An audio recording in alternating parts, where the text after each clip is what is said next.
Hello everyone, कैसे हैं आप सब? एकदम बढ़िया। तो देखिए, हम लोग डिस्कस कर रहे हैं एप्लीकेशंस ऑफ डायमेंशंस। तो दो एप्लीकेशन हम लोगों ने डिस्कस कर ली थी। Today we are going to discuss third application of dimension analysis.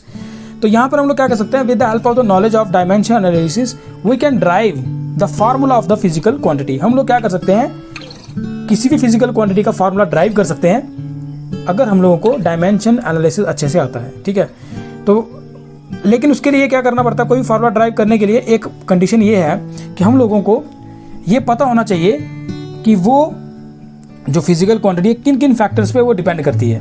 ठीक है, हमें ये पता होना चाहिए कि जिस फिजिकल क्वांटिटी का फार्मूला हम लोगों को ड्राइव करना है वो फिजिकल क्वांटिटी किस किस फैक्टर पे डिपेंड करती है, ये हमें पता होना चाहिए। अगर ये हमें पता है ना कि किस किस फैक्टर पे वो डिपेंड करती है, we can drive the various formula. हम लोग उस क्वांटिटी का जो फार्मूला है वो हम लोग बड़े आराम से हम लोग क्या कर सकते हैं, ड्राइव कर सकते हैं। ठीक है, तो लिख लो उसको आप।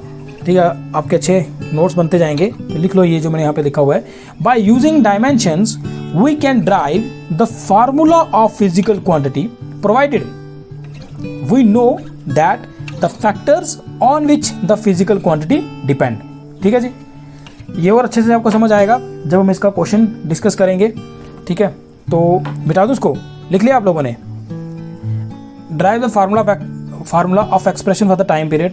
ठीक है, एक टाइम पीरियड टी का जो है फार्मूला ड्राइव करना है एक सिंपल पेंडुलम के लिए, और वो टाइम पीरियड उस सिंपल पेंडुलम का किन किन फैक्टर्स पे डिपेंड कर रहा है। देखो फैक्टर्स इसने दिए हुए हैं, किन किन फैक्टर्स पे डिपेंड कर रहा है, mass, length and acceleration. What we have to do, we have to drive the time formula, we have to drive the expression for the time period of the simple pendulum. हमें क्या निकालना है, time period का formula निकालना है जो किन किन फैक्टर से डिपेंड करता है, मास पे डिपेंड कर रहा है, लेंथ ऑफ द पेंडुलम पे डिपेंड कर रहा है and the acceleration of the pendulum पे ये डिपेंड कर रहा है। तो क्या स्टेप्स हैं क्वेश्चन को करने के लिए?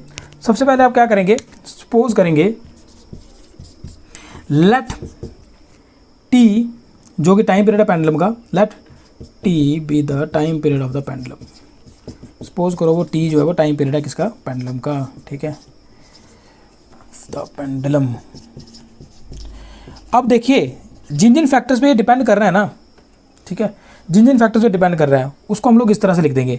पहला, T from the given knowledge, हम लोग यहाँ पे जो क्वेश्चन में दी हुई है वहाँ पे हम लोग क्या, यहाँ से हम लोग क्या लिख सकते हैं कि जो टी है वो डिपेंड कर रहा है किस पे, मास पे। अब कैसे डिपेंड कर रहा है, वो डायरेक्टली प्रोपोर्शनल में या डायरेक्टली प्रोपोर्शनल है या इनवर्सली प्रोपोर्शनल है, उसके जो पावर है वो क्या है वो हमें पता नहीं है। तो हम लोग क्या लिखने वाले हैं, हम लोग सिंपल लिखने वाले हैं कि T is directly proportional to m की पावर a। यहाँ पे क्या सपोज करेंगे स्टार्टिंग में कि t is directly proportional to m की पावर a। ठीक है, जो फैक्टर दिए होंगे ना, बस उन फैक्टर्स को हम लोगों ने इस तरह से लिख लेना है। Now t is directly proportional to length of the pendulum पे डिपेंड कर रहा है, बट कितना कर रहा है वो पता नहीं है, तो इसलिए एक पावर लिख देंगे b। तो वो डिपेंड कर रहा है एक्सेलरेशन पे, पर कितना डिपेंड कर रहा है, कैसे डिपेंड कर रहा है वो हमें पता नहीं है, तो हम लोग लिख देंगे पावर c। ठीक है, क्या लिख देंगे, पावर c लिख देंगे हम लोग। ठीक है, ये आपका आ गया फर्स्ट, ये आ गया आपका सेकंड फैक्टर, ये आ गया आपका थर्ड फैक्टर। ठीक है, जो भी फैक्टर दिए होंगे आप लोगों ने उनको इस तरह से लिख देना है, डायरेक्टली प्रोपोर्शनल टू, जैसे मास पे डिपेंड कर रहा है तो m की power a, length of the pendulum में डिपेंड कर रहा है तो l की पावर b, एक्सेलरेशन में डिपेंड कर रहा है तो एक्सेलरेशन की पावर c। ठीक है, ये स्टेप हर एक क्वेश्चन में ऐसे लिखने हैं। ठीक है, जिन भी फैक्टर पे डिपेंड कर रहा होगा, पावर a, पावर b और पावर c, यहाँ अगर चौथा कोई फैक्टर है तो पावर d, इस तरह से आप लोग लिख सकते हैं। ठीक है, अब क्या करना है, कंबाइन करो इन फैक्टर्स को, कंबाइनिंग 1 2 and 3, 1 2 and 3, इनको कंबाइन कर लो। ठीक, कंबाइन करके लिख दो तो क्या आ जाएगा, t is directly proportional to m की पावर a, l की पावर b एंड एक्सेलरेशन की पावर c। ठीक है जी, अब देखो ये प्रोपोर्शनलिटी का साइन अगर मुझे हटाना है, तो मुझे क्या करना पड़ेगा, मुझे एक कांस्टेंट लिखना पड़ेगा यहाँ पे। तो चलो k लिख देते हैं। ठीक है, तो यहाँ पे क्या आएगा, m की पावर a, l की पावर b और एक्सेलरेशन की पावर c आ जाएगी। क्लियर यहाँ तक? ठीक है जी, इसका आप इसको इक्वेशन को आप लोग लिख दो, स्टार लिख दो जी, इसी क्वेश्चन का नाम लिख दो स्टार। ठीक, अब आपने क्या करना है, इस स्टेप के बाद आप लोगों ने सिंपल क्या करना है, जो जहाँ पे फिजिकल क्वांटिटी होगी, यहाँ पे कौन है, टाइम है, यहाँ पे कौन है, मास है, यहाँ पे कौन है, लेंथ है, यहाँ पे कौन है, एक्सेलरेशन है, इन सब का डायमेंशनल फार्मूला आप लोगों ने लिख देना है। ठीक है, तो यहाँ पे टाइम का डायमेंशन फार्मूला क्या होता है, सिंपल टी। ठीक है, तो यहाँ पे अगर ऐसे भी तो लिख सकता हूँ, m की पावर 0, l की पावर 0, t की पावर 1। ठीक है ना, यहाँ पे k तो कांस्टेंट है, इसका कोई डायमेंशन फार्मूला नहीं। m जो है इसको क्या लिख सकता हूँ मैं, इसका डायमेंशन फार्मूला m की पावर a आ गया। लेंथ में एल की पावर बी आ गया, और एक्सेलरेशन का क्या होता है याद है, एल टी माइनस टू, ठीक है ना, तो एल टी माइनस टू की पावर सी आ गई मेरे पास। यहाँ तक क्लियर, अच्छे समझ आ गया, कोई दिक्कत नहीं है यहाँ तक, ठीक है।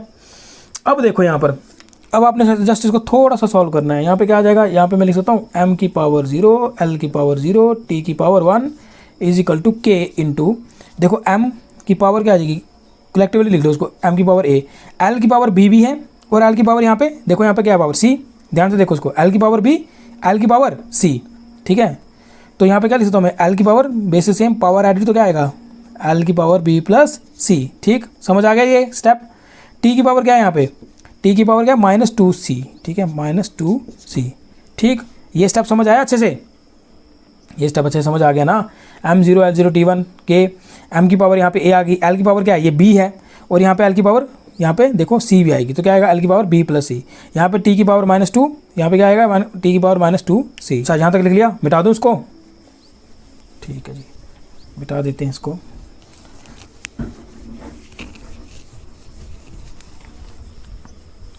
तो देखो क्या है हमारे पास, लास्ट स्टेप क्या था, लास्ट स्टेप था हमारे पास m0 l0 t1, ठीक है जी, और हमारा आया था k, m की पावर a आई थी, l की पावर b प्लस c आई थी, और t की पावर -2c आई थी, ठीक है जी, ये था हमारे पास लास्ट स्टेप।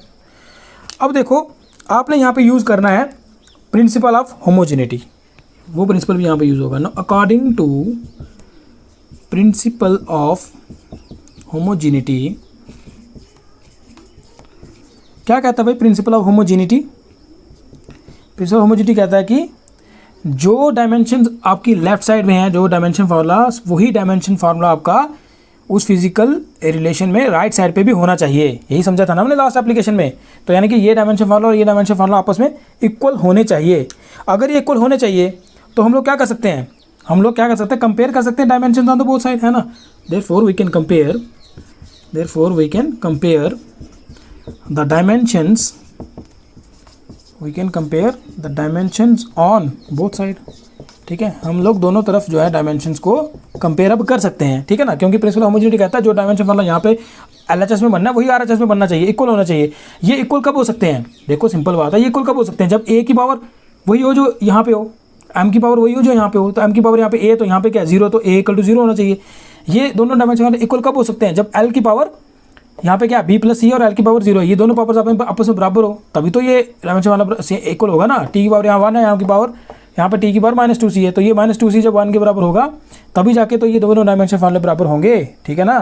तो इसीलिए हम लोग क्या कर रहे हैं, कंपेयर कर रहे हैं डायमेंशंस ऑन बोथ साइड। तो इस कंपैरिजन से आपको a की वैल्यू क्या मिल जाएगी, m की पावर 0, m की पावर a, तो according to principle of homogeneity दोनों की पावर सेम होनी चाहिए। तो यहाँ पे क्या आएगा, a की वैल्यू मिल गई मुझे, a की वैल्यू 0 होगी, ठीक है ना, a की वैल्यू मिल गई मुझे। दूसरी तरफ l की पावर यहाँ पे क्या b प्लस सी, वहाँ पे क्या l की पावर 0, तो कंपेयर करेंगे इनके कोफिशिएंट्स, तो क्या आ जाएगा, ये आ जाएगा b plus C should be equal to 0, ठीक है। यहाँ से आप लोग लिख सकते हैं, यहाँ पे इसको ऐसे रख दो, इक्वेशन रख दो, भी इक्वेशन नंबर इसको 1 कर दो, इसको 2 कर दो, ठीक है। उसके बाद हमारे पास एक और है ना, t की पावर -2c, t की पावर यहाँ पे 1 है, तो इनके को t के कोफिशिएंट्स को भी इक्वेट करेंगे तो क्या आएगा, -2c = 1, तो c की वैल्यू क्या आई, -1/2 आ गई, ठीक है। इसको इक्वेशन नंबर 3 कर दो, सब्स्टिट्यूट करो। Now substitute equation 3 into, equation 3 को 2 में सब्स्टिट्यूट करो तो क्या आ जाएगा, b -1/2 = 0, then v = 1/2, you will get the value of v, ठीक है। तो आपको यहाँ पे तीनों वैल्यूज मिल गई, क्या क्या मिल गया आपको a मिल गया, आपको c मिल गया और आपको b मिल गया। Substitute all these 3 values in equation, ये क्या, इस इक्वेशन का नाम क्या रखा था मैंने स्टार्टिंग में, स्टार रखा था ना। Substitute equation 1, 3 and 4 in star, ठीक है। तो ये जो इक्वेशन 1 है यानी कि a की वैल्यू, 3 यानी कि c की वैल्यू, और 4 यानी कि b की वैल्यू को आपको स्टार में सब्स्टिट्यूट करना है। तो याद आपको इक्वेशन स्टार क्या थी, ये थी वो इक्वेशन नंबर स्टार जो हमने स्टार्टिंग में सपोज की थी, है ना।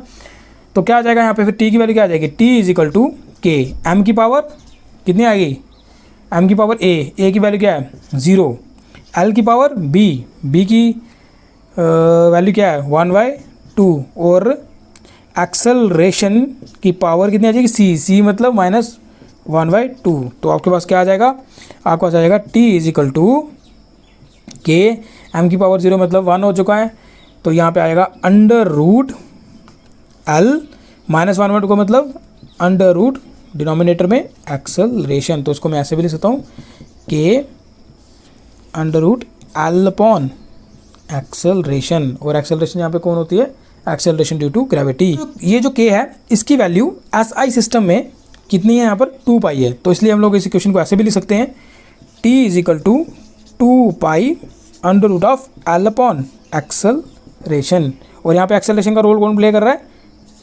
एक्सेलरेशन ड्यू टू ग्रेविटी जो है इसका रोल प्ले कर रही है, तो इसको ऐसे फाइनली इसको हम लोग ऐसे ले सकते हैं t is equal to 2 pi under root of l upon g।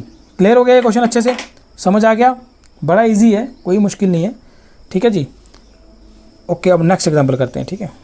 तो देखिए ये आपका सेकंड क्वेश्चन आ गया, drive the expression for the centripetal force. Now you have to drive the expression for the force, और वो कौन सी फोर्स है, सेंट्रीपिटल फोर्स है, ठीक है जी। Acting on a body of mass m, और वो फोर्स किस किस पे डिपेंड कर रही है, मास m पे डिपेंड कर रही है, विच मूव्स विद वेलोसिटी v, यानी कि वो वेलोसिटी v पे भी डिपेंड कर रही है, in a circle having radius r, यानी कि वो इस रेडियस पे भी डिपेंड कर रही है। तो मैंने आपको क्या बताया, मैंने आपको बताया लेट जो जिन जिन फैक्टर्स पे ये डिपेंड कर रही है उसको हम लोग कैसे लिखो, let f be the centripetal force, suppose करो f जो है वो एक सेंट्रीपिटल फोर्स है, और वो f किस किस पे डिपेंड कर रहा है, जिस चीज़ पे डिपेंड कर रहा है उसको हम लोगों ने इस तरह से लिख लेना होता है, f is directly proportional to the mass, तो यहाँ पे m की पावर a लिख देंगे, क्योंकि कितना डिपेंड कर रहा है, कैसे डिपेंड कर रहा है वो नहीं पता, बस डिपेंड कर रहा है, इसलिए हम लिख देंगे f is directly proportional to m की power a। f is directly proportional to velocity पे डिपेंड कर रहा है, कितना डिपेंड कर रहा है, कैसे डिपेंड कर रहा है हमें नहीं पता, इसलिए हम लोग लिख देंगे v की पावर b, ठीक है जी। And f is directly proportional to the radius, अब रेडियस पे भी डिपेंड कर रहा है, बट वही बात है कितना डिपेंड कर रहा है, कैसे डिपेंड कर रहा है हमें नहीं पता, तो इसलिए पावर लिख देंगे हम लोग c। इसको रखो 1, इसको रखो 2, इसको रखो यहाँ पर 3, ठीक है जी। कंबाइनिंग 1 2 3, इन तीनों फैक्टर्स को अगर हम कंबाइन ही कर लेंगे तो हमारे पास आ जाएगा f is directly proportional to m की पावर a, v की पावर b और r की पावर c, ठीक है जी। अब ये प्रोपोर्शनलिटी का साइन अगर हटाना है तो क्या करना पड़ेगा, हमें k लिखना पड़ेगा, k लिखा तो m की पावर a, v की पावर b एंड r की पावर c, इसको रखो इक्वेशन नंबर स्टार, ठीक है जी, क्योंकि लास्ट में हम लोग a b c की वैल्यू को निकालेंगे और यहाँ पे हम लोग सब्सटीट्यूट करेंगे। पर मैंने आपको क्या बताया था कि जो फिजिकल क्वांटिटीज़ अब इस फार्मूले में यहाँ पे आएंगी, उन फिजिकल क्वांटिटीज़ का डायमेंशनल फार्मूला आप लोगों को लिख लेना है, उन फिजिकल क्वांटिटीज़ का आपको क्या करना है, डायमेंशनल फार्मूला आपको यहाँ पे लिख लेना है, ठीक है। तो फिर फोर्स F का डायमेंशन फार्मूला क्या आएगा, वो आएगा m1L1T-2, ठीक है जी। यहाँ पे आएगा k तो एक कांस्टेंट है, उसका डायमेंशन फार्मूला नहीं है, तो यहाँ पे आएगा m की पावर क्या है a, वेलोसिटी का क्या होता है L-T-1, तो पावर b, r मतलब एक तरह की लेंथ है तो पावर c, ठीक है जी। अब थोड़ा सा इसको सॉल्व करो, यहाँ पे कर दूँ, थोड़ा सा इसको सॉल्व कर लेते हैं, तो क्या आ जाएगा, ये कहाँ भाग रहा है, ये आ जाएगा m की पावर 1, l की पावर 1, t की पावर -2, ठीक। यहाँ आ जाएगा मेरे पास k, ये आ जाएगा मेरे पास m की पावर a, ठीक है। l देखो, l की पावर यहाँ पे क्या है, b आ जाएगी ना, क्योंकि इसके पावर यहाँ पे b है, तो यहाँ पे क्या आएगा l की पावर b और l की पावर यहाँ पे c, तो ये क्या आ जाएगा lb + c, ठीक। और t की पावर देखो, t की पावर यहाँ पे क्या है -b और कहीं भी नहीं है t, तो यहाँ पे आ जाएगा t की पावर -b, ठीक। लिख दूँ इसको ऐसे करके, यहाँ तक समझ आ गया अच्छे से, क्लियर, कोई मुश्किल नहीं है, ठीक है। तो चलो उसको मिटा देता हूँ मैं अभी, क्योंकि अभी उसको सॉल्व करना है अच्छे से पूरा का पूरा, तो उसको मिटा देता हूँ, जगह यहाँ पे कम है, ठीक है। तो इसको हम लोग मिटा देते हैं। तो देखो यहाँ पर क्या आ गया था हमारे पास आ गया था m1L1T-2 equal to k ma/lb + c और t-b, ठीक है जी। ओके, अब करो उसको सॉल्व। क्या यूज़ करेंगे हम लोग, according to the principle of homogeneity, जैसे मैं आपको बताया था, according to the principle of homogeneity क्या कहता है प्रिंसिपल ऑफ होमोजेनिटी, बताओ शाबाश। वो कहता है कि जो डायमेंशनल फार्मूला आपका लेफ्ट साइड बनता है वैसा ही डायमेंशनल फार्मूला आपका राइट साइड पे भी होना चाहिए, ठीक है जी। तो इसलिए अगर अब ये लेफ्ट साइड में जो डायमेंशन फार्मूला वो राइट साइड में के बराबर कब हो सकता है, जब m की पावर l की पावर और t की पावर आपस में बराबर हो। इसीलिए हम लोग क्या कर सकते हैं, हम लोग लिख सकते हैं कंपेयरिंग द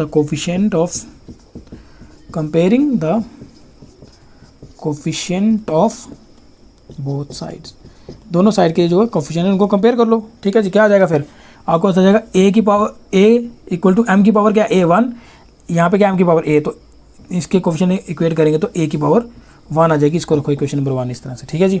सेकंड यहाँ पे आ जाएगा b प्लस सी, l की पावर b प्लस सी, वहाँ पे l की पावर 1 किसके बराबर आ गया, 1 के बराबर आ गया। इसको रखो equation number 2।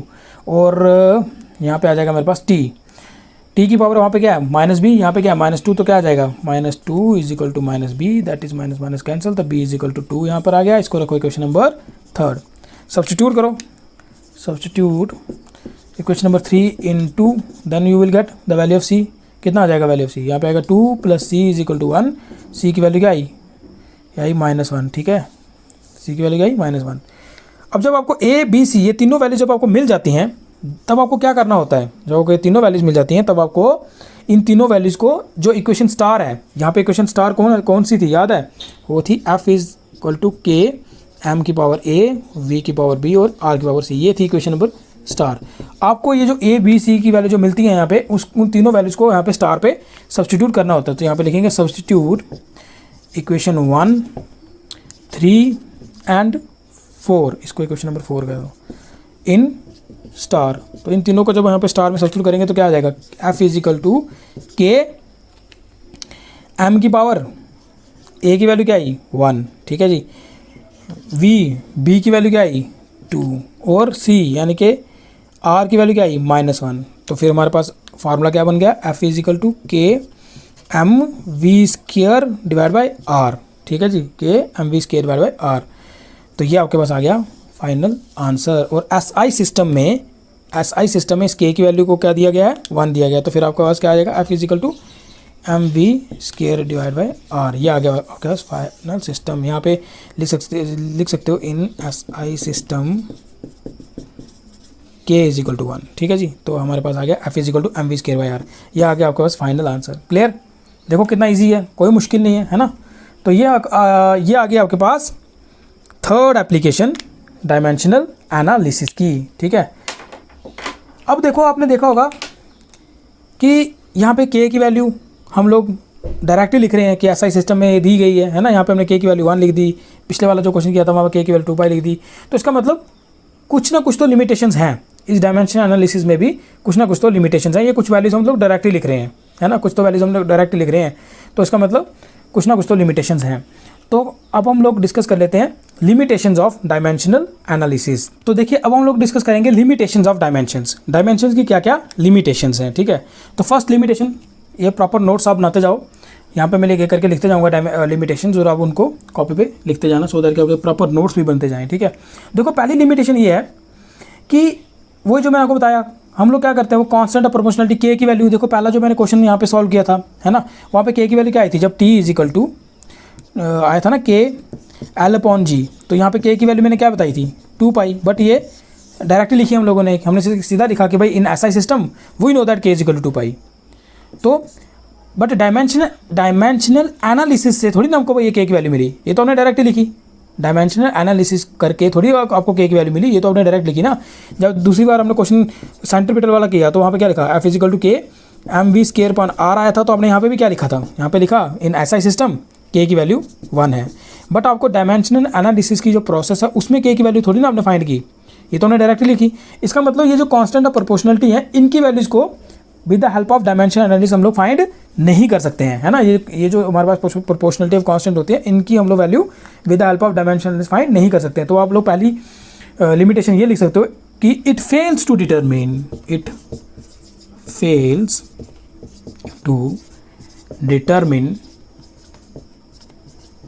the value of constant of proportionality, ठीक है। जो constant of proportionality होती है उनकी वैल्यूज़ को हम लोग फाइंड नहीं कर सकते इन द फार्मूला, ठीक है, इन द फार्मूला। जो फार्मूला हम लोग ड्राइव करते हैं, उस फार्मूले को ड्राइव करते टाइम जो कांस्टेंट ऑफ प्रोपोर्शनलिटी आती है उसकी वैल्यू हम लोग with help of dimension analysis find नहीं कर पाते हैं, वो हम डायरेक्टली लिखते हैं। तो ये इसकी एक लिमिटेशन आ गई, ठीक है, लिख लिया पहला पॉइंट, ठीक है। सेकेंड लिमिटेशन डिस्कस करते हैं। देखो, ये जो डायमेंशन एनालिसिस की जो नॉलेज है, ये हमें ये नहीं बताती कि जो फिजिकल क्वांटिटी आपके पास आई है वो स्केलर है या वेक्टर है, ठीक है। अभी आपने क्या किया, एफ का फार्मूला निकाला, ठीक है, लेकिन ये इस पूरे डायमेंशन एनालिसिस में जब आपने 100 क्वेश्चन सॉल्व किया, आपको ये नॉलेज यहाँ पे गेन नहीं हुई कि ये फोर्स जो है वो कैसी है, स्केलर क्वांटिटी है या फिर वेक्टर क्वांटिटी है, ठीक है, इसका पता हमें नहीं चलता। तो सेकंड आप लोग लिमिटेशन इसकी ये लिखो कि इट फेल्स, ठीक है, it fails to determine whether the physical quantity is scalar और वेक्टर। ना तो हमें ये पता चलता है कि ये क्वांटिटी स्केलर है या ना ये पता चलता है कि ये वेक्टर है। तो ये इसकी सेकंड लिमिटेशन होगी, ठीक। थर्ड लिमिटेशन की बात करते हैं, ठीक है जी। थर्ड लिमिटेशन क्या है, देखो, ये जो डायमेंशनल एनालिसिस है, ये जो प्रोसेस है, इससे हम जो डायमेंशनल फार्मूला जो हम ड्राइव कर रहे हैं, ये वही फार्मूला हम लोग ड्राइव कर सकते हैं जहाँ पर जो फिजिकल क्वांटिटी वो 2 या 2 से 3 तक भी चल सकता है, 3 फैक्टर्स तक डिपेंड करती हो ना जो फिजिकल क्वांटिटी, उसका तो फार्मूला हम ड्राइव कर सकते हैं। लेकिन अगर कोई फिजिकल क्वांटिटी 4 फैक्टर्स पे डिपेंड करे, ठीक है ना, अगर कोई फिजिकल क्वांटिटी 4 फैक्टर्स पे डिपेंड करे या 5 फैक्टर्स पे डिपेंड करे, तो उस फार्मूले को हम लोग ड्राइव नहीं कर सकते हैं with the knowledge of dimensional analysis. देखो, अभी आपने जो फार्मूला ड्राइव किया था, ठीक है, तो वो 3 फैक्टर्स पे डिपेंड करता था ना, एफ इजिकल टू यहाँ पे M V square by R लिखा ना, हमने M V square by R लिखा था। तो ये जो फार्मूला था, ये 3 फैक्टर पे डिपेंड करता था, मास, वेलोसिटी और रेडियस। अगर कोई ऐसा फार्मूला हो जो 4 फैक्टर्स पे डिपेंड करता हो, ठीक है, अगर कोई ऐसा फार्मूला जो कितने फैक्टर पे डिपेंड करता हो, 4 फैक्टर्स पे डिपेंड करता हो या 5 फैक्टर पे डिपेंड करता हो, उसको हम लोग डायमेंशनल एनालिसिस की हेल्प से हम लोग उस फार्मूले को फाइंड नहीं कर सकते हैं। जैसे यहाँ पे इस फार्मूले को फाइंड किया ना हम लोगों ने, वैसे अगर कोई फार्मूला हो जो 4 या 5 फैक्टर्स पे डिपेंड करता हो, तो उसको हम लोग फाइंड नहीं कर सकते हैं। तो ये भी इसकी एक लिमिटेशन बन गई है ना। तो लिख लो उसको, it fails to derive, third, it fails to derive the formula of physical quantity which depends upon more than 3 factors, है ना, which depends upon more than 3 factors. तो 3 फैक्टर से ज़्यादा फैक्टर्स पे अगर कोई फार्मूला डिपेंड करता है तो उसको हम लोग ड्राइव नहीं कर सकते, उसको फाइंड नहीं कर सकते हैं, ठीक है जी। कर लिया, लिख लिया, ठीक है। और किन किन फैक्टर्स पे और क्या क्या लिमिटेशंस हैं। एक और लिमिटेशन इसकी ये है कि देखो, अगर किसी फार्मूले में ट्रिग्नोमेट्रिक फंक्शन आ रहे हो, ठीक है, अगर कोई हमारे पास ऐसा फार्मूला आ रहा है जिसमें ट्रिग्नोमेट्रिक फंक्शन आ रहा है, तो तब भी हम लोग उसको ड्राइव नहीं कर सकते हैं, ठीक है। इट फेल्स टू ड्राइव, ऐसे लिख सकते हैं आप लोग, it fails to drive the formula of physical